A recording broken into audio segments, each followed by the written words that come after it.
abrirmos a Bíblia Sagrada no livro do Êxodo, segundo livro da Bíblia Sagrada, Gênesis, Êxodo, capítulo de número 12. No dia 1º desse mês, nós nos reunimos ali na sede e começamos a conversar com os irmãos sobre esse capítulo 12 de Êxodo. Ele começa dizendo que o Senhor falou a Moisés e a Arão, no versículo de número 1. E eu disse aos irmãos que na ceia do Senhor não pode faltar esse Deus que fala aos homens, fala ao ser humano. O Senhor sempre desejou se relacionar com a humanidade. E todos nós sabemos que no Éden já era assim. Pela viração do dia, a Bíblia diz que o Senhor estava lá. Por causa do pecado, essa comunicação foi cortada. Mas o Senhor Jesus, desde então, o Senhor Deus começou a apontar para o sacrifício que Jesus realizaria. E a Bíblia Sagrada, toda ela, aponta exatamente para Cristo. Cada um dos sacrifícios que haviam, desde o Gênesis, porque a Bíblia diz que quando o primeiro casal peca, eles pegam folhas de figueira e quiseram cobrir-se. Mas todos sabem que folhas são perecíveis. Logo, elas são destruídas.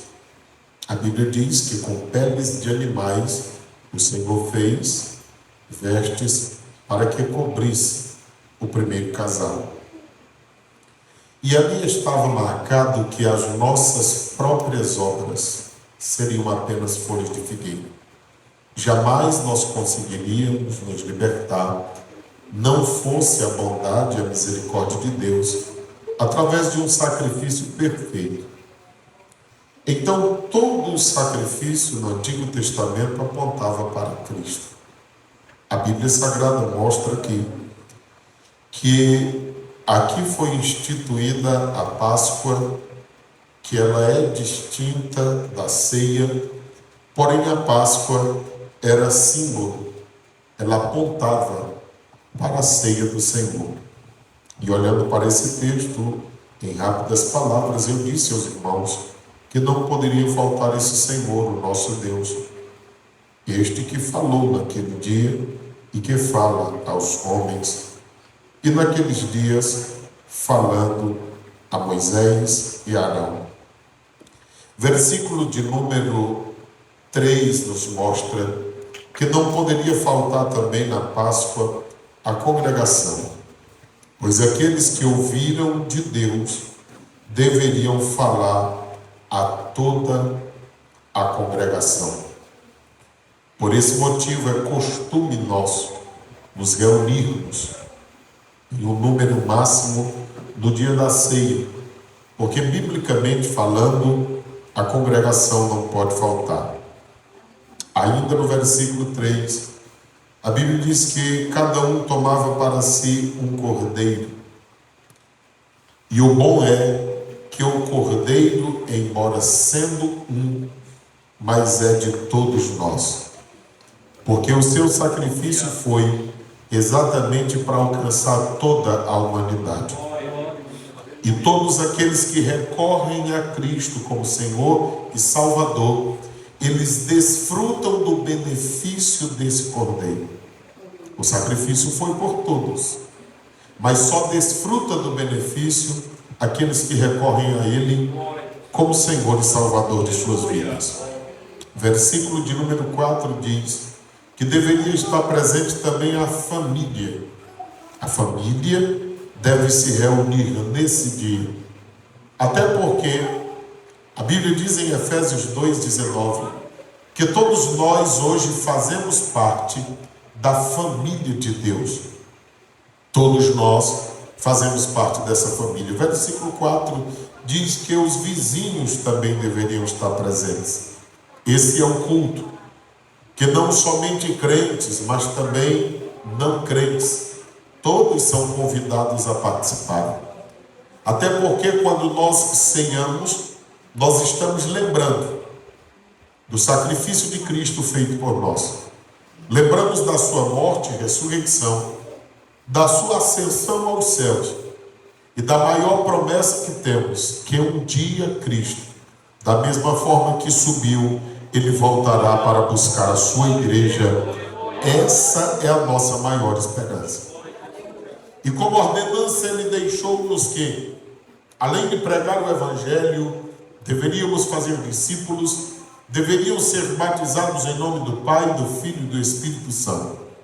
Motivo esse que nós só servimos a ceia aqueles que são crentes, que se batizaram em águas, que estão em plena comunhão com Deus para participarem da ceia.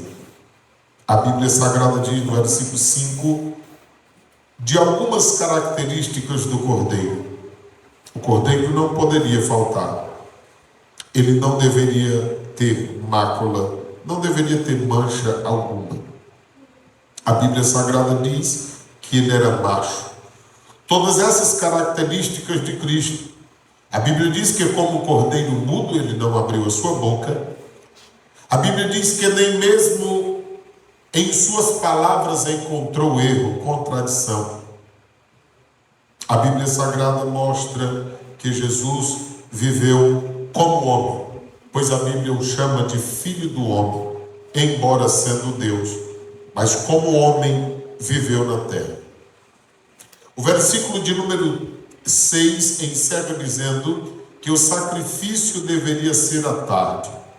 Todos nós sabemos que Cristo foi crucificado, mas foi exatamente na parte da tarde que ele deu o brado expirando e ele disse: está consumado.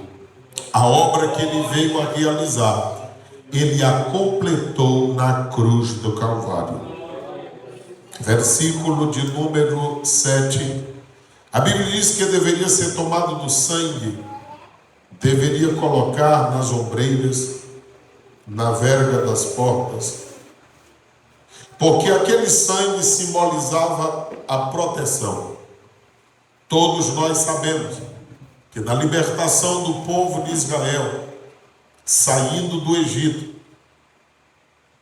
as várias pragas que foram enviadas e todas elas com objetivo, esse texto nos mostra isso. A Bíblia Sagrada diz que todas as pragas enviadas, uma delas, a última, era a morte do primogênito.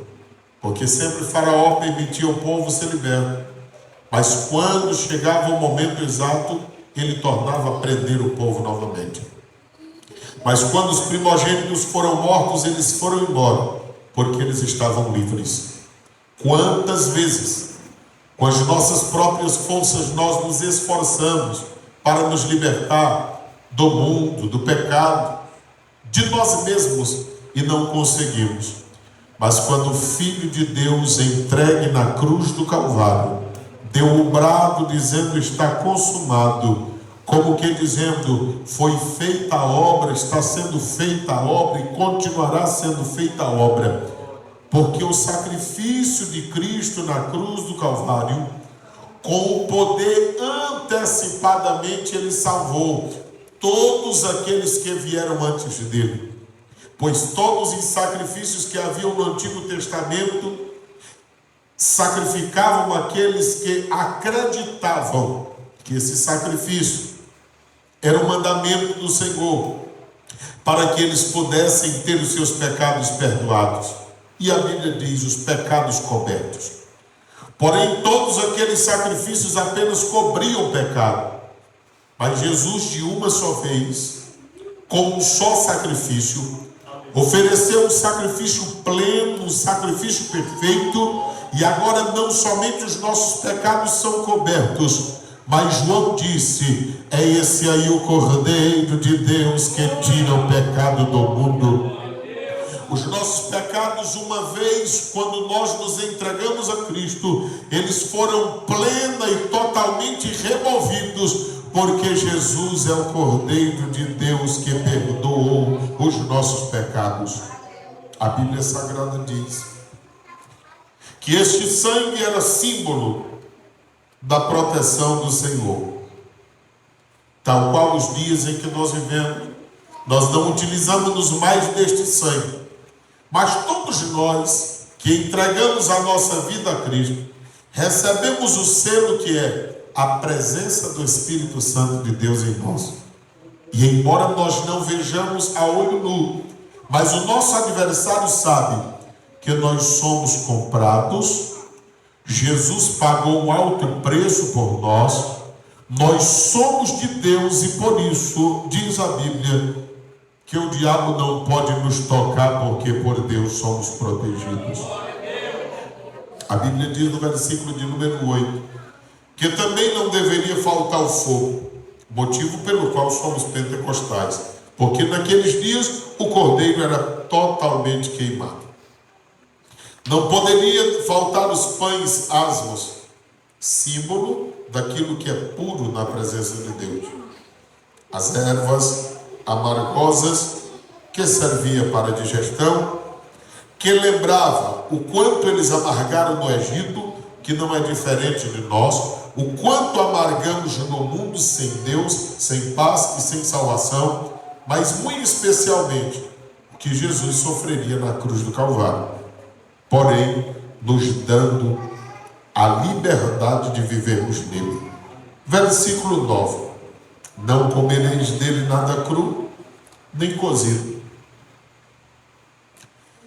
em água, senão assado ao fogo, motivo pelo qual não pode faltar fogo na ceia, e nós falamos do fogo do Espírito Santo de Deus, porque a cabeça do cordeiro deveria ser alcançada por este fogo. E agora, trazendo para a nossa vida cristã, o apóstolo Paulo diz que nós não podemos nos conformar com este mundo, mas sermos transformados pela renovação do nosso entendimento. Com os pés, porque Isaías disse: quão formosos são os pés dos que anunciam boas novas, dos que anunciam a paz, dos que anunciam a salvação.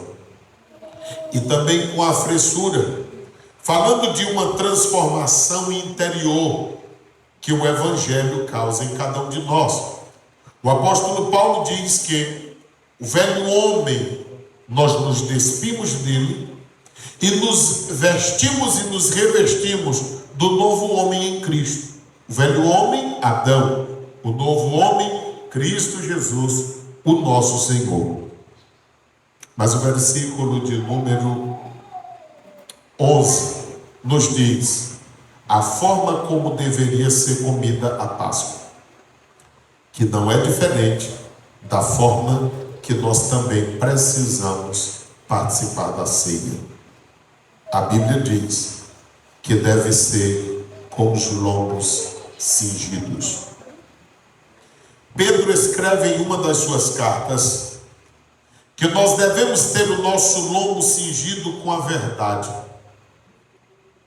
O apóstolo Paulo escreve à igreja de Éfeso que a couraça da justiça, o cinturão da verdade, deveria estar sobre a vida de cada crente.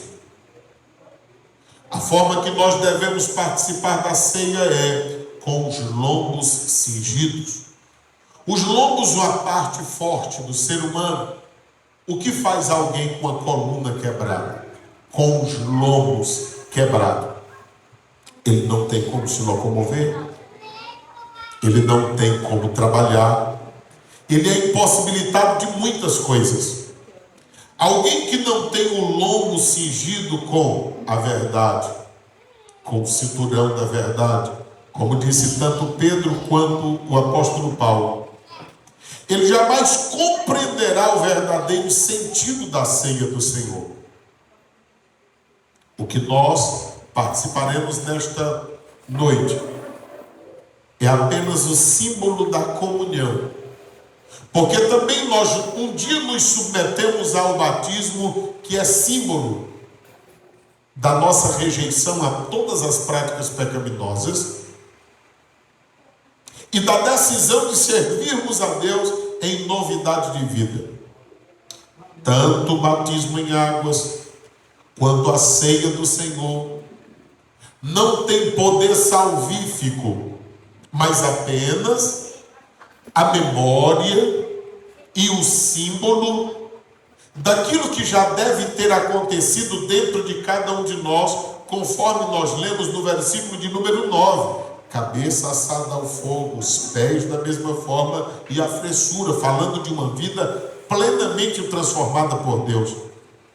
E essa transformação sendo projetada por Deus, através do sacrifício de Cristo, possibilitada a nós, e agora aplicada através do Espírito Santo na vida de cada crente, uma vez transformados, a gente se submete ao batismo, que é símbolo do sepultamento para as coisas mundanas e da ressurreição para as coisas divinas, celestiais, e da ceia, que é símbolo da nossa comunhão conosco, com Deus e com os nossos irmãos.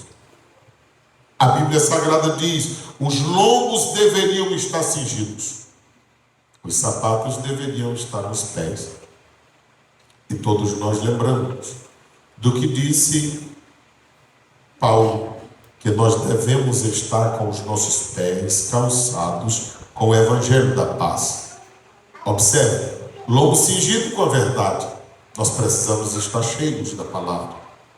Os pés nos sapatos está falando de estarmos munidos com a verdade do Evangelho, a fim de que possamos andar livremente, não para pecar, mas livre das coisas do mundo, das coisas que anteriormente nos escravizavam, mas que agora nós temos liberdade por essa palavra. Foi Jesus quem disse: conhecereis a verdade, e a verdade vos libertará.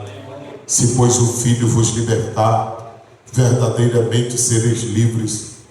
O maior propósito de lermos a Bíblia não é apenas para pregar, nem tampouco para apontarmos as pessoas, mas é porque a nossa alma e o nosso espírito sente sede e fome de Deus, e a palavra do Senhor traz essa saciedade à nossa espiritualidade. Logo, na Bíblia Sagrada nós encontramos alimento, nós encontramos o sustento, nós encontramos alimento para a nossa alma e o sustento para a nossa vida espiritual. É por isso que devemos ler diariamente a Bíblia Sagrada.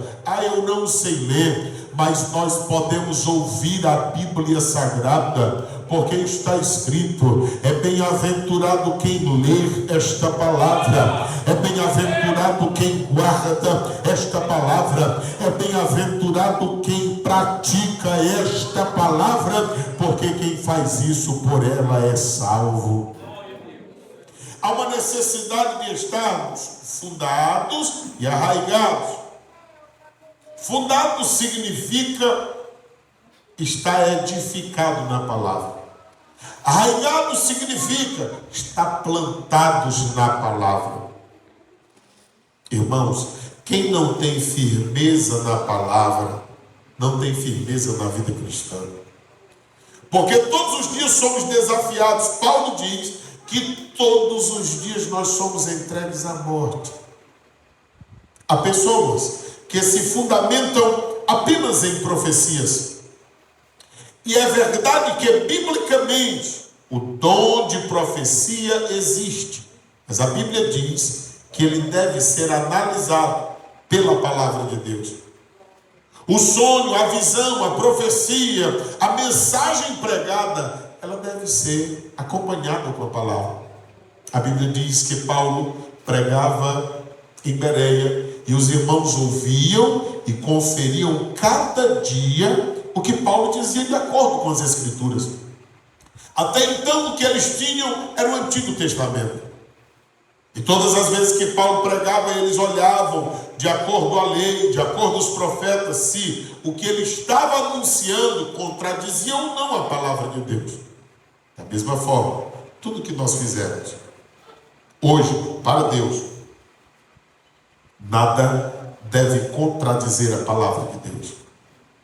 Então toda manifestação espiritual, ela deve estar de acordo com a palavra do nosso Senhor. Daí o motivo pelo qual a Bíblia diz: comereis da Páscoa com os vossos lombos cingidos, com os vossos sapatos nos pés e o vosso cajado na mão, que era símbolo de autoridade. E o que é o cajado do crente senão a palavra de Deus? Você lembra que o salmista no Salmo de número 23, ele dizia: a tua vara e o teu cajado me consolam. A vara era o que ele utilizava para combater os predadores das ovelhas. O cajado que ele utilizava para trazer para perto as ovelhas. É muito fácil de perceber isso, porque tanto em Mateus 4, quanto em Lucas, capítulo 4, a Bíblia Sagrada diz que depois do Senhor Jesus orar e jejuar, o inimigo foi tentá-lo. E Jesus, usando o cajado, a autoridade da palavra, ele dizia: está escrito, está escrito, está escrito. E ele venceu. Ele não venceu o inimigo apenas pelo jejum e pela oração, era uma forma de preparação espiritual. Mas quando o inimigo chega para tentar, e se ele foi tentar o próprio Deus, que se fez homem, ele não deixará de tentar a nós. Mas da mesma forma que ele venceu com a palavra, nós também venceremos com a palavra em nome do Senhor Jesus Cristo. A Bíblia Sagrada diz que ele venceu assim: está escrito, está escrito, está escrito. Mas é interessante notar que o inimigo o tentava dizendo: mas também está escrito. Nunca se houve uma época tão importante de nós termos o conhecimento e o discernimento. Porque quando o inimigo tentava a Cristo, ele usava partes da palavra para tentá-lo fazer cair. Nos dias atuais, toda mentira vem vestida de verdade. E se nós não conhecermos a palavra, facilmente nós seremos enganados. Mas a palavra ainda diz no versículo de número 11: cajado na mão, comereis apressadamente. A simbologia desse texto é que eles deveriam fazer tudo rapidamente, porque o propósito era deles saírem, porque eles estavam sendo libertos para irem rumo à terra prometida. Irmãos, nós estamos vivendo os últimos momentos da igreja na terra. Da mesma forma que eles participavam da Páscoa naqueles dias, nós devemos participar da ceia nesses dias. Como? O nosso lombo cingido com a verdade. O cinturão da verdade em nós, cheios da palavra de Deus. Sapatos nos pés, calçados na preparação do Evangelho da paz. Com o cajado na mão, utilizarmos a palavra de Deus em todos os momentos da nossa vida. Comereis apressadamente. Nós não devemos deixar de ser vigilantes. É disso que fala comer apressadamente. Era estar pronto, porque se houvesse uma perseguição, eles pudessem prosseguir. Nós estamos vivendo em um tempo que, como diz o escritor aos Hebreus, O embaraço e o pecado que tão de perto nos rodeiam quer fazer de tudo para nos fazer parar. Não existe idade, não existe tempo de crente, não existe nenhuma pessoa que o inimigo possa respeitar ou título dizendo: este ou aquele não vou tentar. Ele vai tentar a todos nós, no propósito de nos embaraçar, de nos levar ao pecado, para que possamos fraquejar na caminhada e assim perdermos a nossa comunhão com Deus. A palavra do Senhor diz que eles deveriam fazer tudo isso. E a Bíblia diz: esta é a Páscoa do Senhor. Quem é que não sabe que o Evangelho de João é um dos evangelhos que mais falam sobre a Páscoa? Capítulo 2, versículo 3. Capítulo 2, versículo 23. Capítulo 6, versículo de número 4. Capítulo 11, versículo 55. Capítulo 12, versículo 1. Capítulo 13, versículo 1. Capítulo 18, versículo 28, versículo 39. Uma vastidão de textos bíblicos sempre falando sobre a Páscoa no Evangelho de João. Porque o objetivo daquele evangelho é tanto mostrar a divindade de Cristo, que naqueles dias era questionado, como nos dias atuais tem sido também, porque todo falso ensino ele vem numa nova roupagem, mas trazendo a mesma essência. Daí a necessidade de nós olharmos, e Paulo diz em 1 Coríntios 5 e 7, Cristo, a nossa Páscoa, ele foi sacrificado por nós. A Bíblia Sagrada diz que naqueles dias isso aconteceu com esse propósito. Versículo 12. Eu passarei pela terra do Egito esta noite. Ferirei todo o primogênito na terra do Egito, desde os homens até os animais. Sobre todos os deuses do Egito farei juízo. Como eu fico triste hoje, até mesmo pessoas que estão dizendo que são crentes e até frequentando os cultos, mas às vezes deixam a verdade de Deus para seguir a feitiçaria, talvez tal qual fez Saul. E eu fico impressionado porque no livro das Crônicas a Bíblia Sagrada diz que Saul morreu exatamente por isso. No livro das Crônicas, a Bíblia Sagrada diz, capítulo de número 10 do primeiro livro das Crônicas, primeiro livro das Crônicas, capítulo 10, versículo 13 e 14, olha o que está escrito: morreu Saul por causa da sua transgressão com que transgrediu contra o Senhor. Olha o motivo: por causa da palavra do Senhor, a qual não havia guardado, porque aquilo que a palavra diz, nós devemos procurar seguir em conformidade com a palavra. E também porque buscou a adivinhadora para a consultar, ao invés de consultar a palavra, consultou a quem não tinha nada para lhe oferecer. Lembrando aos irmãos que Salmos de número 16, versículos 1 a 3, diz que aqueles que buscam para si outros deuses, para si atraem maldição. O versículo de número 14 diz: e não buscou o Senhor, pelo que o matou e o transferiu o reino a Davi, filho de Jessé.